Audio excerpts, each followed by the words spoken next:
Thank you for joining us for another episode of Team Lift Presents Rodical Thinking.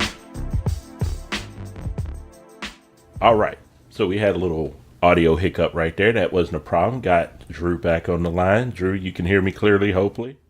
I sure can. All right, perfect. That's good. So before we had that little hiccup, it seems like you were saying denominations were tricky, and you were about to start an idea there. Yeah. So I went to a Lutheran school because that's kind of the mainstream religion in the area that I was growing up in at the time. And coming from a more Pentecostal sort of viewpoint, I was already finding myself at that point, which we're talking 7th grade. So this is far before all the my troubles started that we've been talking about.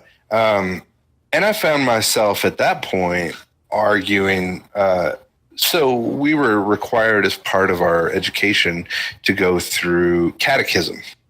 And I found myself arguing then with the Lutheran pastor that came in to teach us catechism about religion and salvation and the things that were required of us to be good Christians. So I should have known, I guess, that this was going to be the path that I took. But me and one other person when I was in 7th grade were kind of barred from speaking in our catechism class because I was already seeing the disagreements between the different denominations on certain key issues with salvation, as far as what was required of a person to be saved, especially, and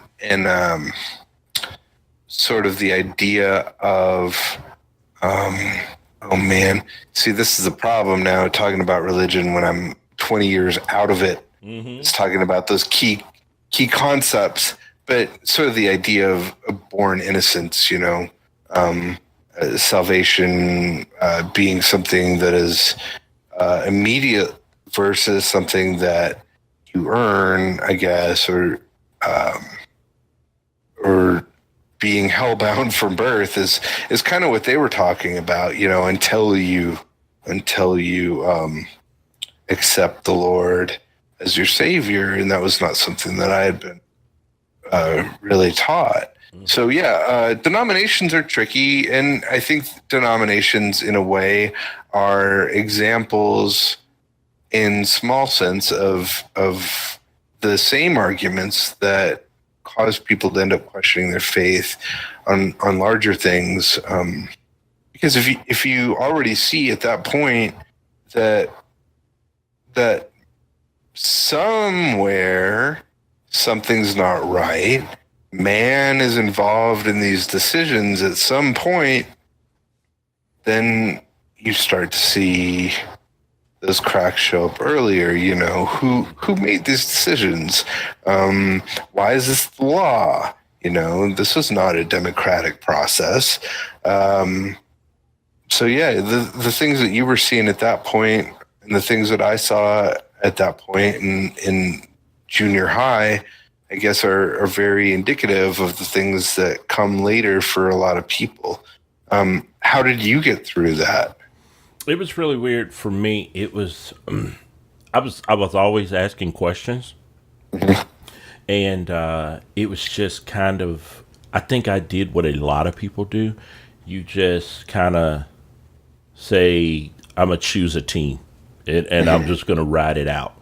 And then hopefully this team doesn't do something crazy that's going to make me question it. And that's, I really have no better way to describe it other than that, because when it came down to it, it was like, I felt like the Catholic Church how do I say this?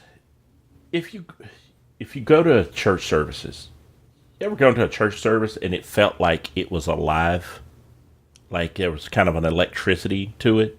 Absolutely. Yeah. Yes. So you would go to it and you just like, this doesn't feel like anything I've done before.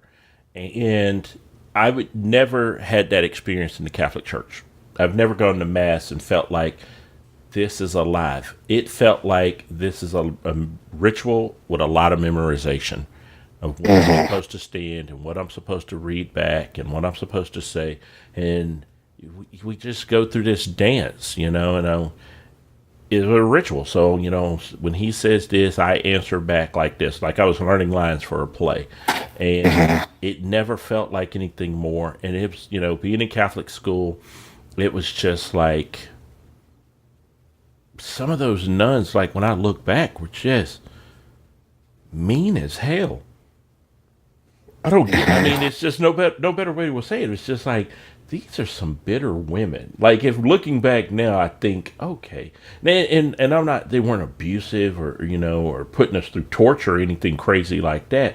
But it just seemed like if I could speak to them now as an adult, I would love to hear what was going on in their head, because they just seemed to like, hey, I've done this for this long, but I'm not even sure if they truly believe what they were doing anymore. It's just like, I'm here for the ride. I've been in it too long to turn back now. It is a struggle to keep that sort of belief system alive. I'm still sympathetic to it after all these years, because it gave me so much when I was young. I still find myself wishing for the community that I had when I was active in the church, because nothing gives you a sense of community like being a part of a church, especially a living church. There's the term a living God, and I think that goes with it. Like, you are absolutely right. There's a sense of electricity that goes through, in my experience, it tends to be small congregations that are the ones that are really lit up for God. Although I've been to some mega churches since then, and they seem to try really hard to replicate that feeling. But it's some sense of belief that builds. As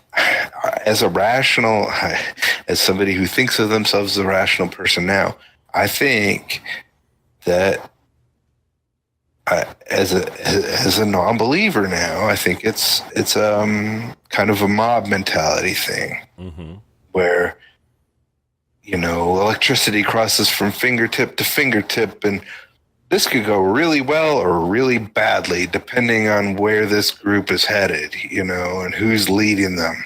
Oh yeah. But I totally understand that feeling, and I've struggled to find it since then, and man, I miss it, Yeah. And the only place that I found it since then is rock concerts. Those little sweaty rooms where people are all there for the same secret, that only they know about. So I can still relate to that feeling now. But I've never found it the same way. And as a stepdad now, I'm 39 years old now, and I think I stopped believing in God when I was I was before 20 for sure. I wish for that for my stepdaughter. I don't wish for the indoctrination, and goddamn, I don't wish for the shame. Oh no. That I came up with, because I'm incredibly proud of the pride that she feels in who she is. But I wish that she had the sense of connection and place and community that I came up with. And those are the things that I struggle with today. Those are the things that I miss. Those are the things that still make me every once in a while think like, maybe we should check out like I don't know, a Unitarian church, or, the Methodists seem kind of cool now. Like, maybe we could pull it off. But I don't believe it anymore, and as much as I try, I can't find a way to backpedal on that. Like, that is progress in my mind that I've made, and I don't know how to go back on it. So that's kind of where I'm at now. Is like I kind of feel like sometimes I'm thrashing around in a difficult time in my life. I'm looking for some easy answer, something to fall back on, something to cry out to. And all I find is myself and my family and my friends now. And that's hard, that's not the same thing that I used to have, that easy, always there companion, that guide in life, that, man, I mean, if nothing else, it gives you confidence in decisions that are hard. Oh yeah. Oh God, yeah. That's the thing that I really now, I mean, I'm going through a difficult promotion right now, and I've been through some hard points in my life in the last 5 years where I kind of had to like completely rebuild myself and my self-esteem and think of myself in a different way, because I screwed up and I like let down people that trusted in me. And now I'm looking for something to rely on, during that process. And I thought about religion a lot more in a lot of different ways during that time period, wishing that I had something to grab onto. And every time, I get close, if I don't, there's just a book to me now at this point in my life. There's a book. And if I don't see the veracity of that book, and the answer is always, well, faith is, what you have to have. Well, dude, if I don't have that, where am I? Like, I'm just looking. And so that's where I find myself almost 40 years old, is wishing that I had what I used to have and not finding it, and knowing that the only things that I can trust on are my family and my friends. And during those struggles, they're the people that got me in a much better place in my life. I'm getting married. I've got a career that has never been there before. All the things that kind of give you stability when you need it, something to stand on.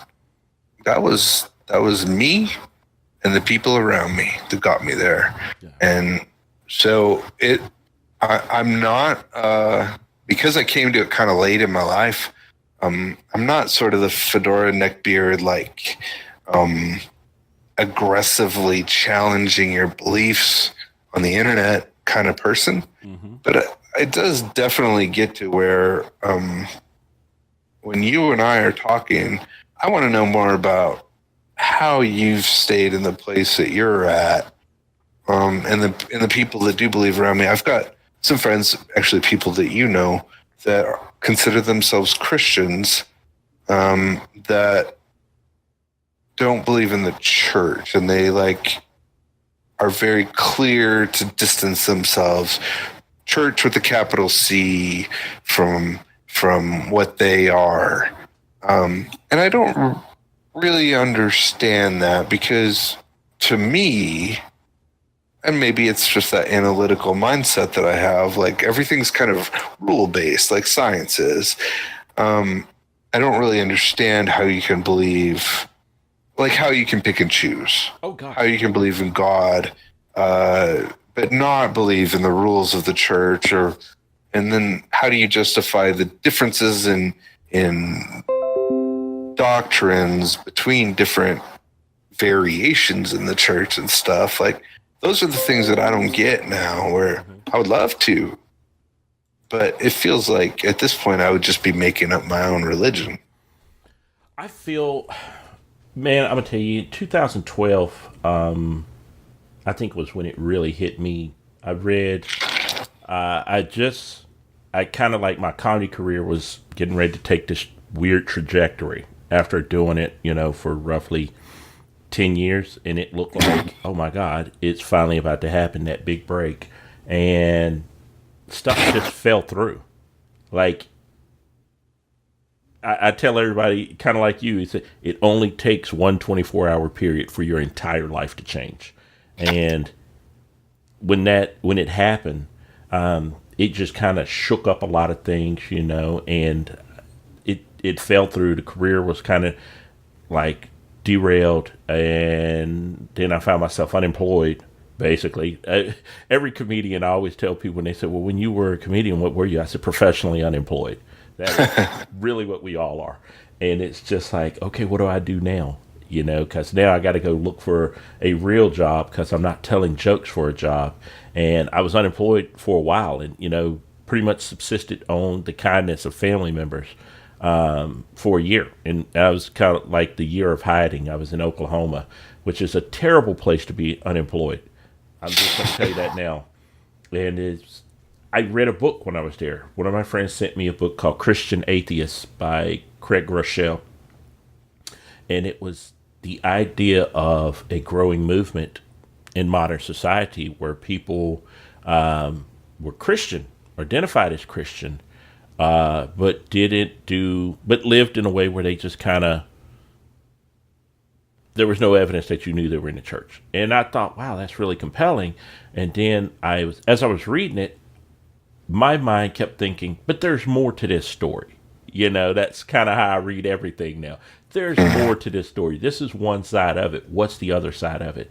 And the other side of it was that I started kind of looking around at a lot of my African American friends who, being an African American and saying that you don't believe in God is, man, it's like insane. You don't do something like that. That's just not something you even let yourself attempt to say out loud.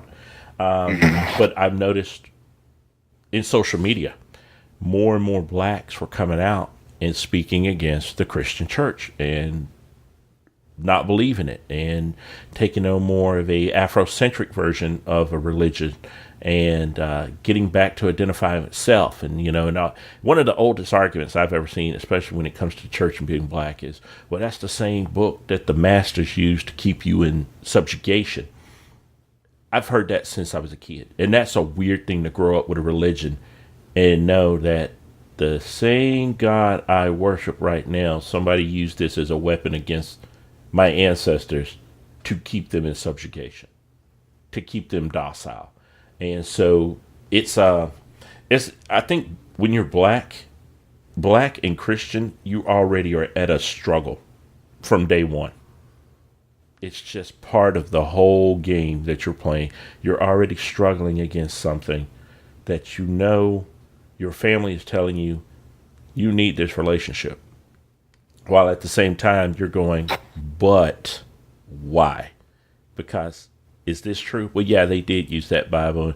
Some of the same scriptures you're going to read on Sunday, somebody said that to your ancestors and told them, this is why you should be a good slave. And this is why obey your masters, especially from the New Testament teachings. And so it was crazy. I mean, I just grew up with this kind of two-face, perfect villain in Batman history. That was black people dealing with the church. There was that evil side of it, and then there was that good side of it. And it's just, Sure. You just deal with it and you live with it.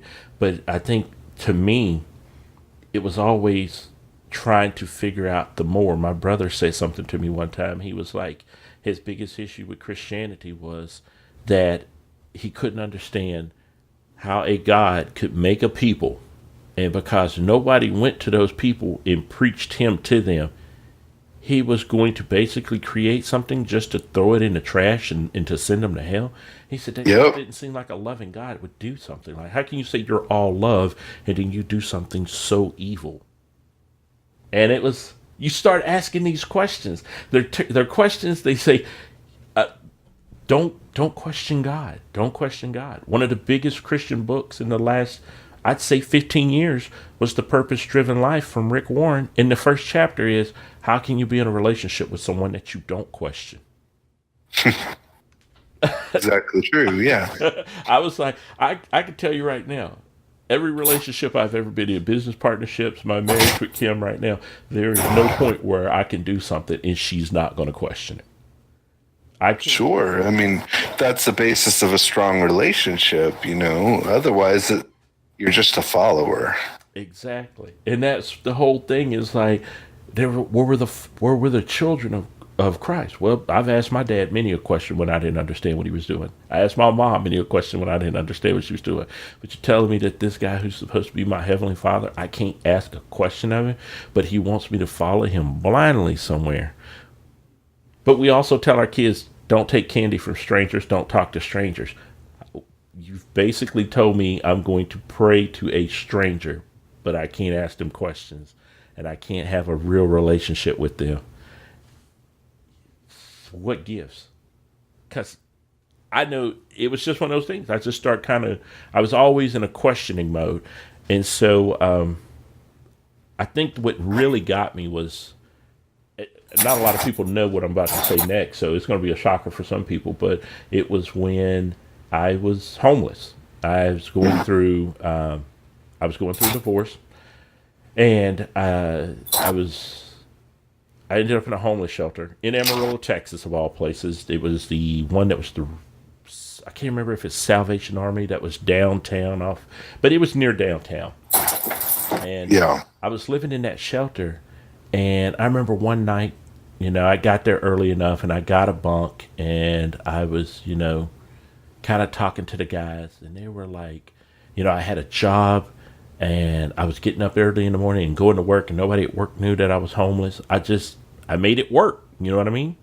Sure. But nobody knew what was truly going on. And it was just like, I'm making this work. I'm just going to do this. And I'm basically homeless, but I'm going to get to the shelter. And I remember sitting on the bed, and there was these guys were telling me their stories. And there was just one guy that was there, and he just kind of mumbled stuff all the time. It sounded like he was doing a science problem. All the time. It's like when I was listening to him, it sounded like he was like he was giving his dissertation on like quantum physics. It's what it sounded like all the time, because he would be saying these things, and I was going, is he talking about science? Is he mumbling a science book? What's he doing? And I was really trying to understand it. And I asked one of the guys, what's his story? And he told me, oh, he used to be a doctor. I said, what? He said, yeah, he was an MD. That guy was an MD. And I said, wow. How did the MD end up in here? And he said, his wife died. And when she died, it shattered him. It broke him. And I said, what? And he said, and he's getting progressively worse. So I was like, so is there maybe he might have had some schizophrenia, maybe he was bipolar, and then the death of his wife pushed him over the edge. Do we know? We don't know. But that just blew me away. That, what? Once again, I was kind of like, wow.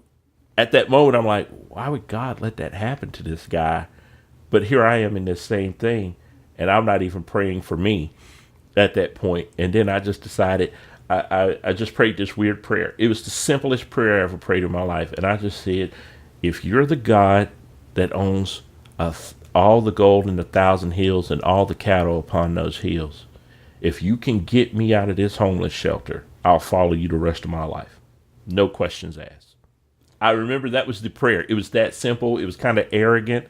And it was just like, I pretty much said it with there's no way you're going to do it. It's going to be on me to get me out of here. And some things happened that to this day were like, I couldn't have orchestrated them if I wanted to. So it was kind of like, well, damn, I already told him I'd follow him. So now I'm kind of stuck. I got to be a man of my word. I got to follow now. I don't know why. I should have made a bigger bet. You get me out of here and give me $10 million. Should have been a bigger prayer. But I ended up just kind of at that point following. But I was sympathetic. I was changed. I was really changed by the whole thing, and I was humbled by it because I realized things that I didn't realize before. Like, I went back after that and I read the Bible, and I read it differently. But this time when I read it, I started realizing that what I was reading here was not matching up with what we were seeing currently in the church. And like the whole thing with the prosperity gospel, I had an issue with this now because here was these people like, I need a $50 million private jet. But we're reading about a guy who walked everywhere. And then their argument would be, oh, well, if Jesus was alive now, he wouldn't be walking everywhere. He'd be flying. And I said, no, I really doubt that, because I don't see where that lines up with anything. Or the idea that if you gave tithes and you gave your 10%, you would end up with wealth and the name it and claim it prosperity. And I kept going, in the Bible, there is a story about a woman who gave her last bit of money because she wanted to be faithful to the church to pay her tithes. Nowhere do we ever hear that God blessed her. Nowhere do we ever hear that because she did that, she was given wealth. Nowhere do we ever read anything else about her. And I kept saying, so many times we're always talking about what's in the Bible. What's in the Bible. I want to pay attention to what's not in there.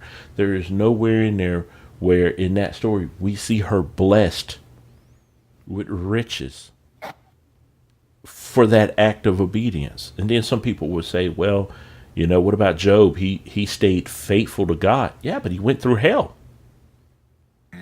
He went through hell. There are a lot of people that went through hell and went to their death faithful that God was going to deliver them. There were people who died in captivity, Jewish people who died in captivity in Egypt, faithful that God was going to deliver them. And never got to live to see it. Job is a very interesting topic to talk about in terms of atheism. I mean, how do we talk about a God that is willing to put his servant through basically hell on earth to test him? I think that's something I think a lot of people can relate to that when it comes to the idea of testing God or the idea of God being faithful to his servants. I think that Job is a very interesting topic because it seems so cruel. I understand some of the viewpoint of the people that use Job as an example of how a servant can sort of be humbled and constantly, like at his lowest point, always be looking to God. But to me, going back to what you said earlier, Job and slavery go together in such a strong way to me. Like this is somebody that's put through the worst that man and outside of man could do to him, and he's expected to stay faithful to prove that relationship between God and man, I guess. And God, from my perspective, that story is disgusting. It's so horrible that if you put it into today's perspectives, you can use the story of Job to justify every political injustice that's put upon man. What's happening with immigrants on the southern border right now could fit perfectly in the story of Job. And how good of a follower are they to put up with the loss of their children? Job is a real interesting story when we talk about the challenges of faith in the Bible. I don't know.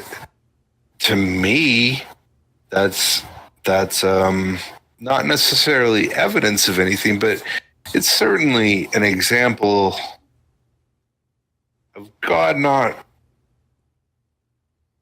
really caring for his followers. Oh no, it's hard to root for a team when you're told you may have to suffer in my name. And I was like, what? What? Hold on.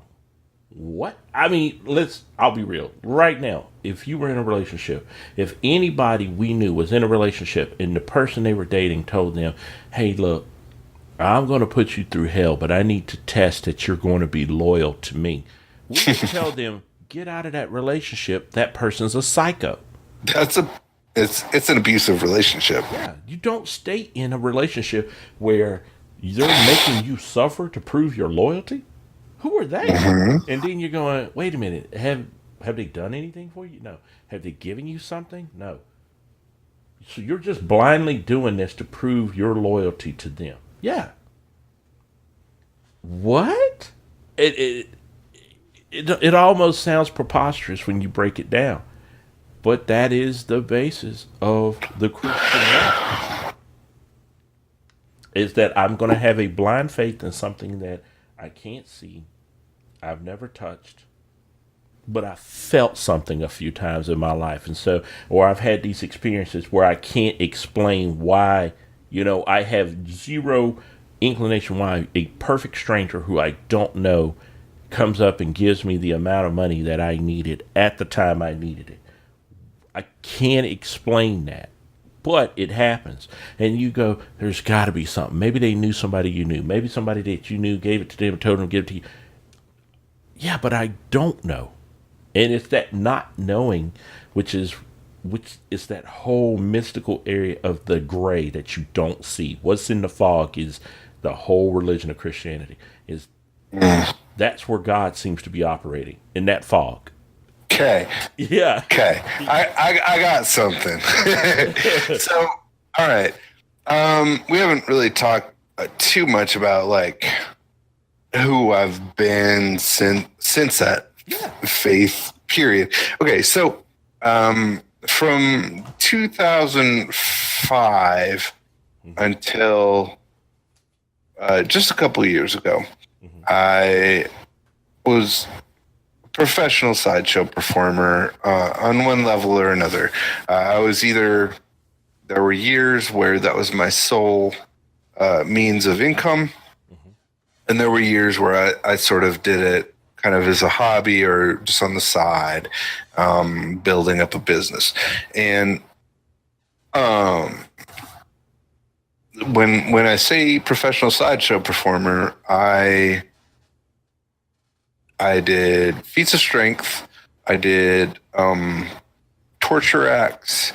I did fire acts, and I set world records that would, I think, be considered deadly in some cases and silly in others. And I was not a natural performer. Even now, I'm a slow talker.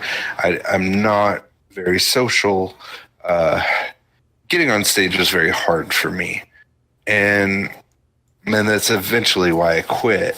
But the things that I did, and the things, not just acts that I did, but the act of getting on stage, taking the 3 or 4 steps up to that platform and being in front of an audience, as somebody who's very shy and nerdy, and just uncomfortable in front of people, that was sort of an act of trust in something, something oftentimes dangerous in my case. And what I found myself believing in is, first of all, I would panic for days before shows. A lot of times, I'd fall completely apart and then pull myself together at the last second and just believe that if I took the steps, everything after that would follow. If I took the 3 steps to get up to the microphone, everything after that would happen okay. If I did a basic amount of work to prepare for it up front. And now, I think later in life, later in my career, in the sideshow career, I think that kind of came back to bite me in the butt a little bit. I maybe didn't do enough preparation. But for a long time, that's what I had faith in, is if I prepare these jokes, twice as many as I needed once I got on stage, and I got this much prepared stunt material that I knew I could do because I had tested it at least one time safely in a garage somewhere, that I could pull it off. That got me a long way. And the same faith, not in myself really. I still don't really believe in myself. I'm not very confident as a person. I believe that if I put myself in the way of a challenge, and I'm willing to do the amount of work it takes to get me through it, then I will succeed. So I feel like the sort of same concepts of faith that are used in religion are sort of involved in my life today and are helping me succeed every time that I do something hard. But it's not God that I'm believing in. I'm willing to step in front of that train, you know? It's almost like you trust in the process. I've done the work. That's exactly what it is. Process. And I've done it. I know what it takes to get here. And if I can take this step and do this process, it's going to work. And yes. That's beautiful, man. But that's at least, but see, you have that. I think a lot of people can't even get to that point of articulation of that feeling that you just gave us right there. Well, I mean, everybody I think has their own secret to success in life. Some people just really believe in themselves. Some people believe in the people around them. Some people believe in God. And for me, it's none of those things exactly. It's just I believe that, I guess it's a humanist outlook. I believe that most people can live up to whatever challenge is presented in front of them if it means their survival is at stake.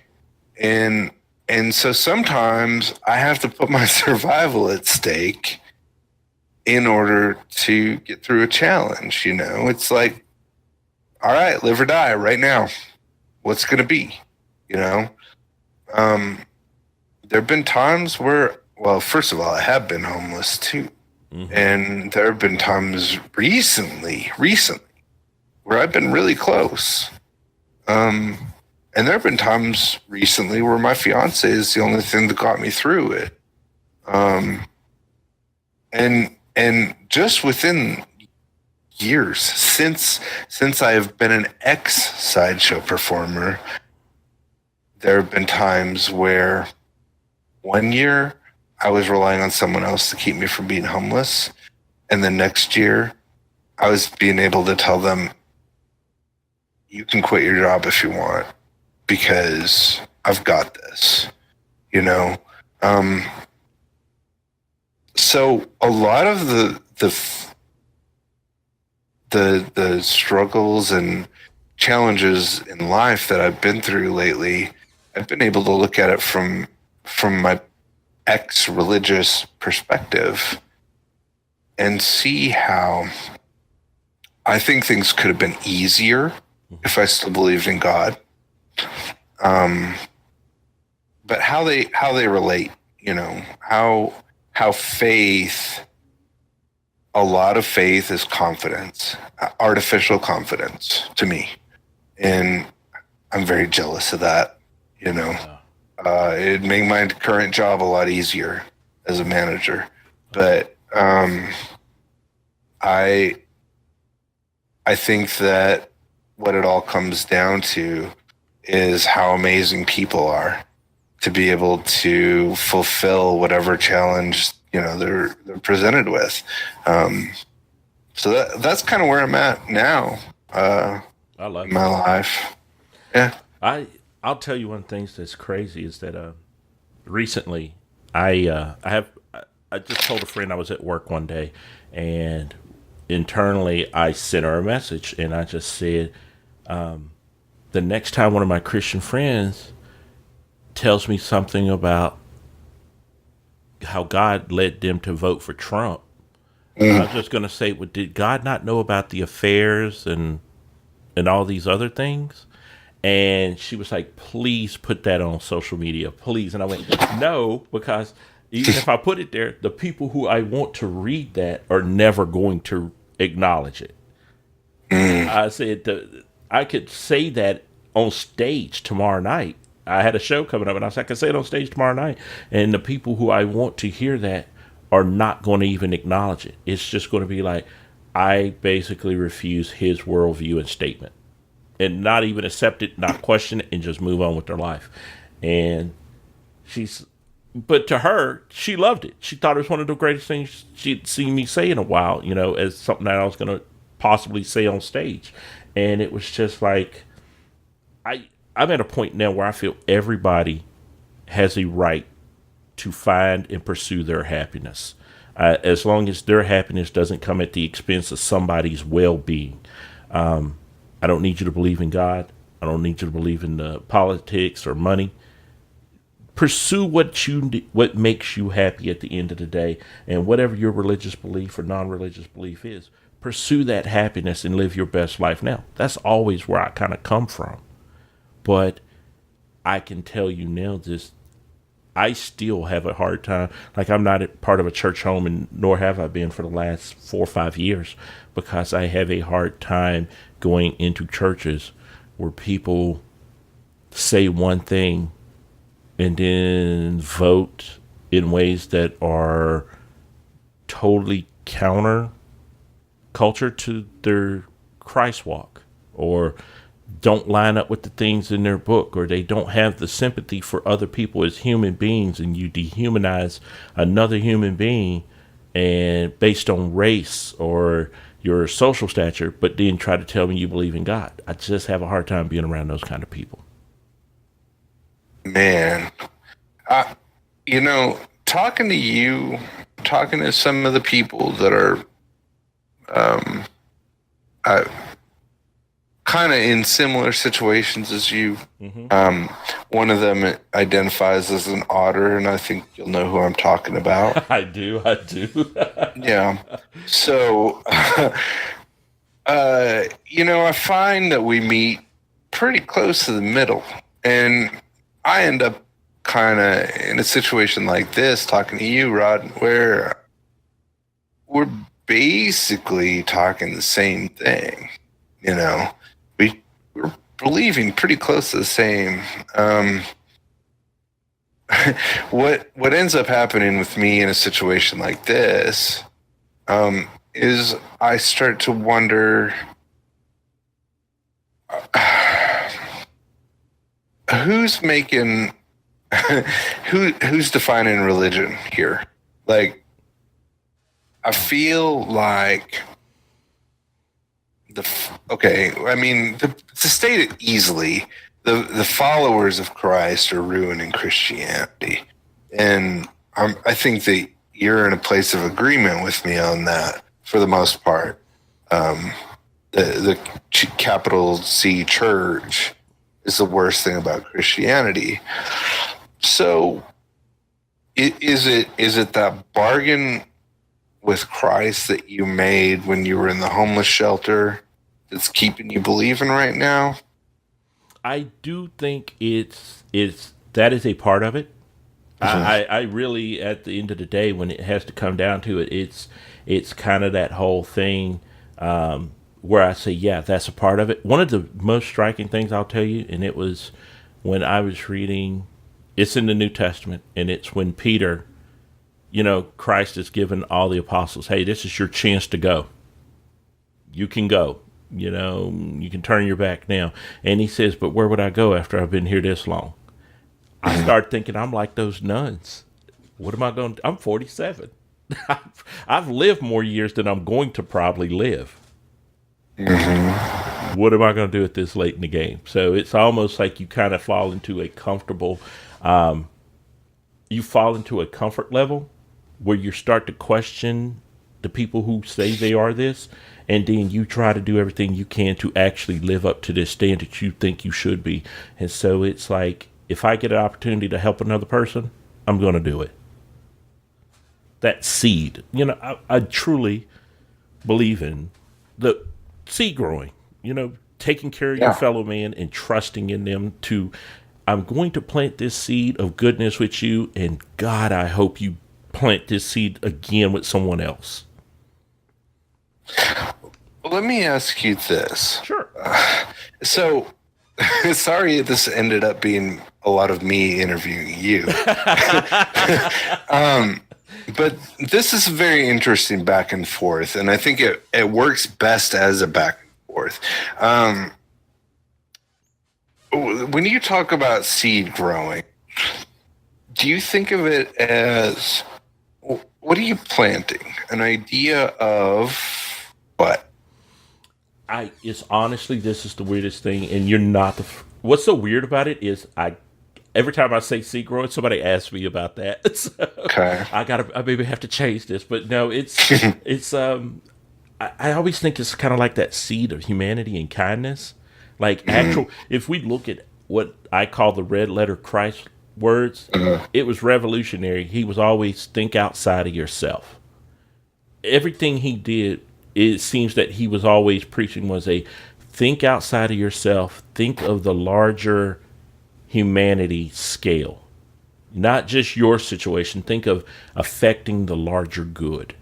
And that's always what I kept pulling from it, and taking care of widows. He said more about taking care of widows and taking care of homeless children and orphans and taking care of your neighbor. He said a lot of stuff about that. You know what he never really says a lot of things about? He never really talked about homosexuality. He never talks about interracial marriages. I was noticing all the things that the church is known for being against or having strong ideas on. Jesus never said anything on these subjects, and it seemed to me if these were issues, don't you think maybe at one point his dad would have put that in that top 10 list? Or made it top 20? Yeah. But no, here was the top 10, and if you look at the top 10, it's basically don't poop on your neighbor and don't be a dick. That's the top 10. That's the 10 commandments wrapped up right there. Believe in me, don't be a dick. Yeah, man. Especially the things that are like presented to us as wedge issues now are very, very much like, if they were presented as a sin at all in the Bible, are we given very many like levels of sin?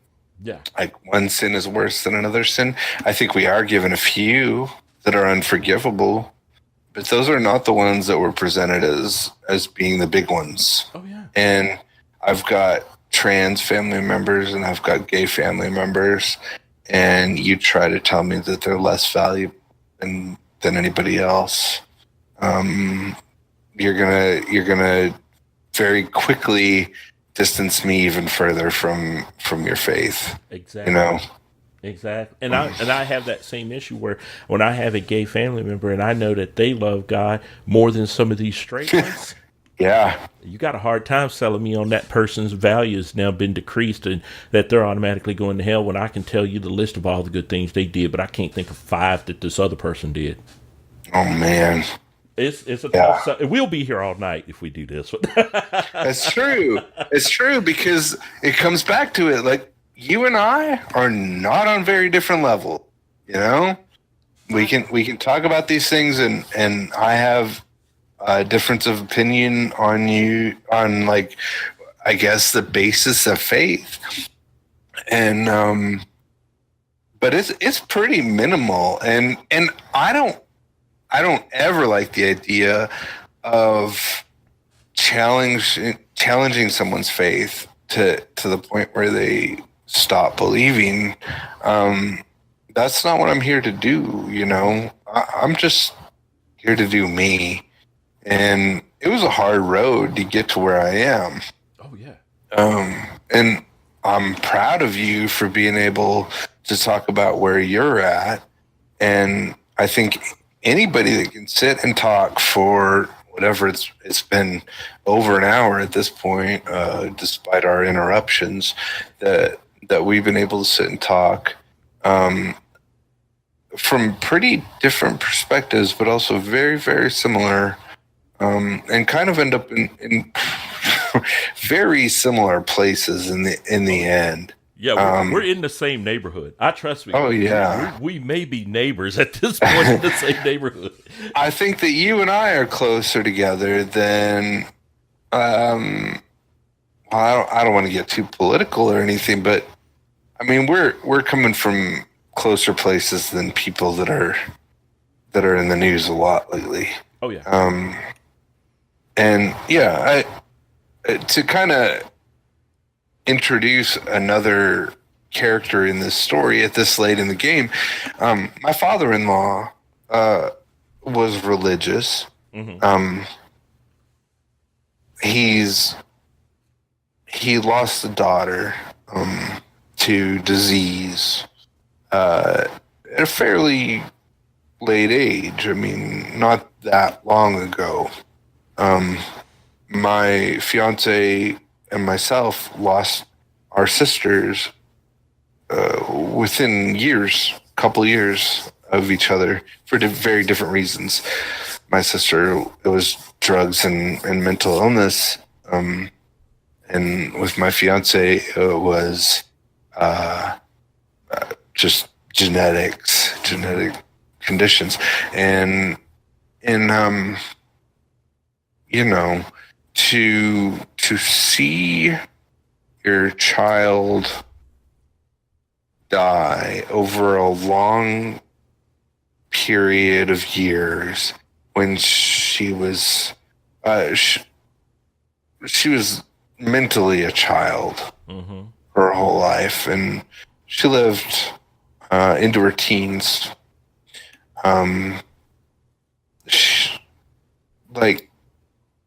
They poured everything into that, and all of their belief, I think, was spent in that process. And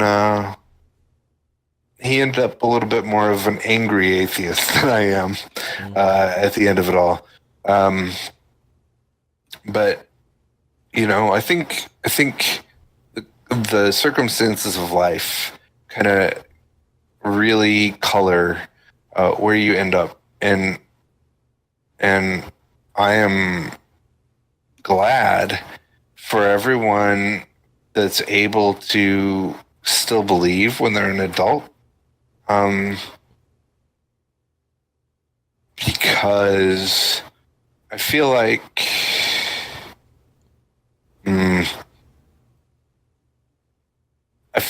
I feel like things have just kind of added up to the perfect set of circumstances for them, and it really just depends on the man. It's so hard to put this into words. I think it depends on the faith that you had when you started, and what circumstances were presented in front of you, and how you're able to justify things along the way that determine where you end up. I 100% agree with you on that. Yeah, it's that 24-hour theory. We just said it. That it only takes 24 hours, and I could have fell to either side of that spectrum. It wasn't. I was teetering. Let's be honest. It was a teetering walk, but it's not much. At the end of the day, we separate on, because you and I are looking at the same things and going, something's off. Something's off. So What I would ask you, that I think would be an interesting place to go with this, is do you think that your response to circumstances versus mine determines where you spend eternity versus where I do? Can I tell you, I have this, I'm probably going to make somebody in a church mad when they hear this. I have a hard time believing that you would go to a different place in eternity knowing the things you've done in your life and the commitments you've made to people, the things that you've done for people. I have a hard time saying, oh, he's going to hell. I just can't buy into it. It's controversial to say it. And if being controversial is going to get me kicked out of a church, then c'est la vie by church. But at the end of the day, I don't believe that when a person commits suicide, they go to hell. Because you're telling me when I'm being attacked and I'm at my lowest, dealing with mental anguish that I see no other way, and then I take my own life, that God doesn't take pity on that person and go, hey, look, I know it was tough. I'm sorry. Come home. A child dies because nobody ever talked to this child about Jesus. That baby's going to hell. So then you're telling me hell is full of babies? I have a hard time buying any of that. Yeah. It's so, because of that, it's one of those things just like, I tell everybody, yeah, I believe in a God. I believe in Jesus. I just can't believe in his followers. And I have a hard time swallowing such a black and white system. It's such a black and white system where the Bible has shades of gray in it. I mean, there's morally reprehensible people that we see blessed in the Bible. So there's got to be some shades of gray that are operating. Because Jacob was a self-professed liar and a cheat. And he's called the father of Israel. I have a hard time. I just can't swallow that where it goes, nope, it's just this or that. You're wrong or right. And I go, okay. It's tough, man. Yeah, yeah, it sure is.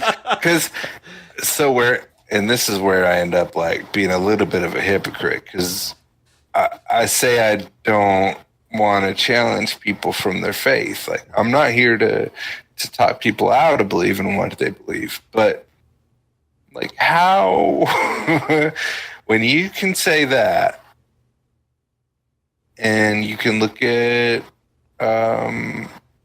Muhammad and the Muslim faith, they teach very similar thing, and you're saying that the Bible is a little bit, what I'm hearing is a little bit of like, you choose your own adventure, You know what? I'm not gonna lie. That's the best way to say it, because I still question how much of what we read in there was what was intended. And everybody else, well, yeah, that's the word. There were many transcripts, and they were translated from, Greek into Hebrew, and there's more of these than there are transcripts of, Romeo and Juliet. And I go, yeah, but look, I know how man works. And I also went to college at one point and studied church history. And so I know how the church works, and how we were like, well, we're not going to accept this into the King James because we felt this was kind of heretical, or he was a heretic, but we will take these books. And then you look at a book like Ecclesiastes, which is the emo book of the Bible, where he said, hey, it's all for nothing. It doesn't matter. You're all going to die in the end. And you kind of think about something like, my email to this day is still live right, still die. It's still, I like that. It's still to this day I use that email, and it's like live right, still die. It doesn't change. it's just this whole thing and they debated whether that book should be even in the Bible. And it's probably one of the most relatable books in there. Because he breaks it down. You could build up all your wealth and somebody else is going to enjoy it in the end. And it's just one of those things where it's like, it does feel like sometimes as they say, you just summed it up best, to choose your own adventure. The only thing I trusted in were those red letters. I looked at what Christ did and I said, oh, how do you live this? And my brother, I think it was really one of the things is that I came from a family. My dad was a really inquisitive guy and he served the Lord and he was a Christian, but he and I talked about this, and I remember him telling me one time that he looked into Islam when he was younger. He said, I looked into it, and he said, I wanted to study it. He said, and I questioned my walk with God. And he said, and I looked. He said, and as I looked in it, he said, it was a level of dedication that I was just like, I don't know if I can buy into some of this. And I said, wow. So, for him to tell me, he just kind of looked at it, and it was just like at the end of the day, you say, I'm going to hang my hat on this. I'm hedging a bet. It's like taking all your chips and putting it on Black 21. I'm just saying, man, I'm not sure. But if I got a bet on it, I'm betting on this. And that's what I really always kind of got out of religion, really, was what it came down to. Was that at the point where it was like everybody had to make those personal decisions, like, well, do I really believe in this?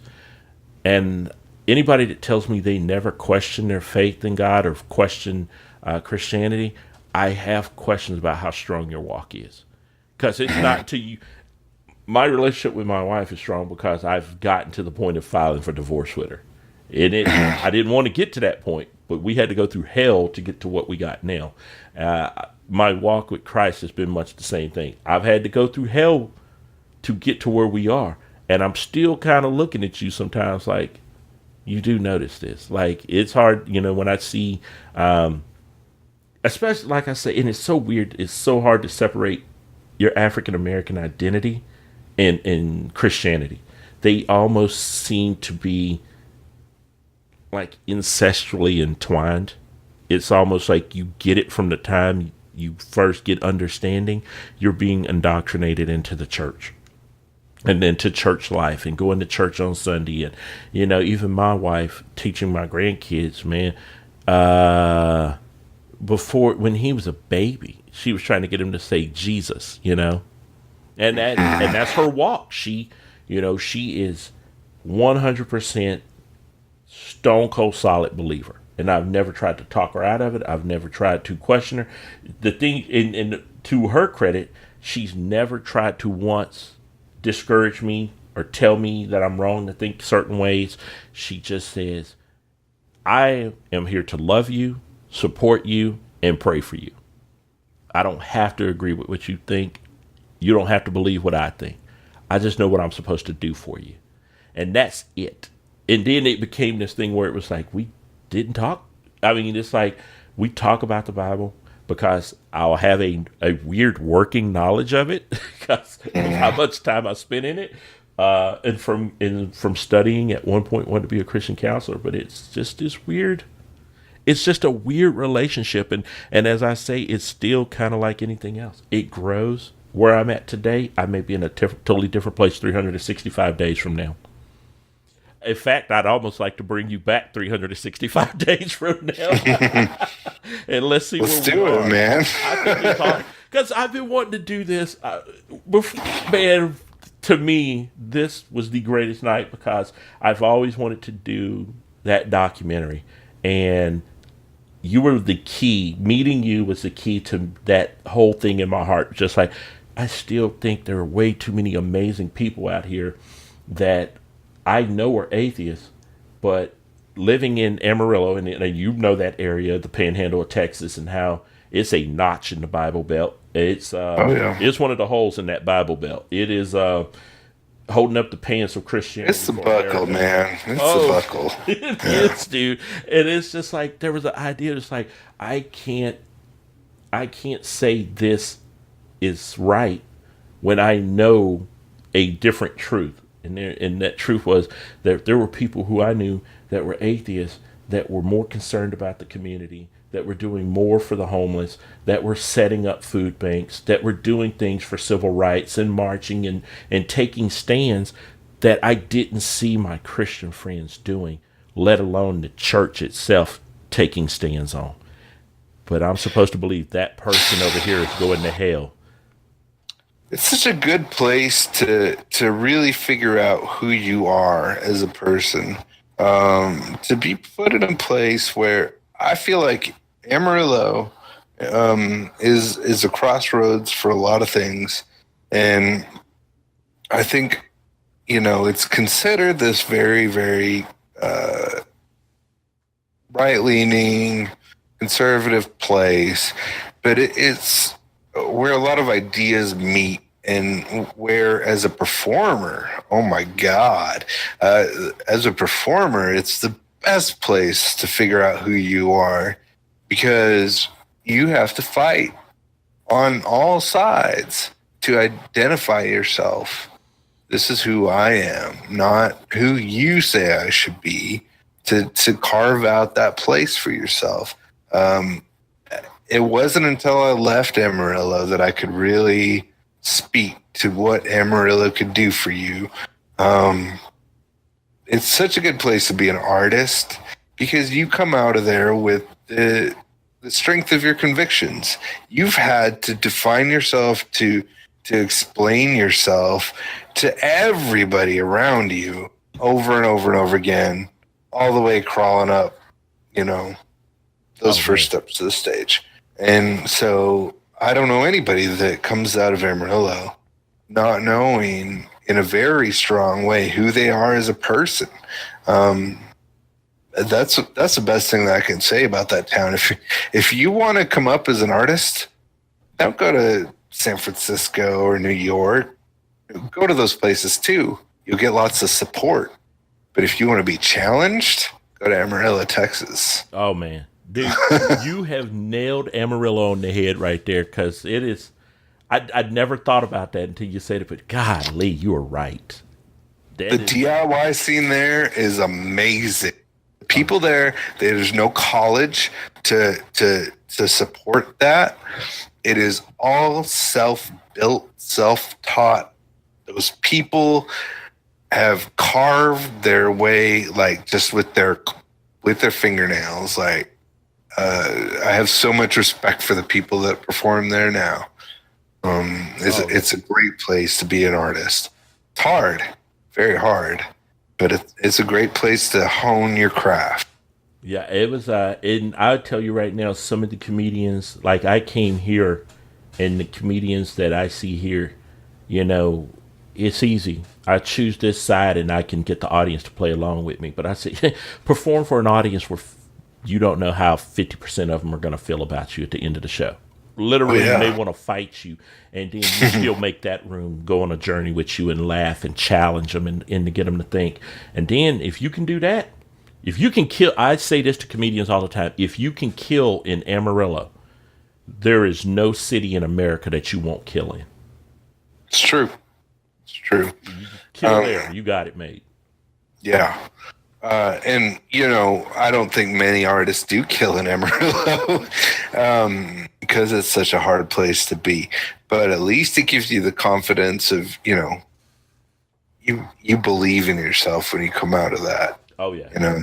It's hard for people to talk you off of your path. And you're like, if you say, I'm going to Mars tomorrow. Yeah, pretty much. If a guy tells me that he's from Amarillo, I'm like, okay, we'll see that fool in a couple of years when he makes it to Mars. Yeah. Or he changes his plan. But one of the two is probably happening. Brother, I can't thank you enough for coming on this show. Drew, once again, thank you so much, man. This has been an amazing, almost 2 hours. We have almost 2 hours of audio here with the hiccup. And it was a lot of fun, and I just enjoyed it. Thank you so much. I'd really like to do this in another year. I'm putting it on the books. I'm not even joking about that. 365 days from now, we're looking at like the 1st of July, 2019.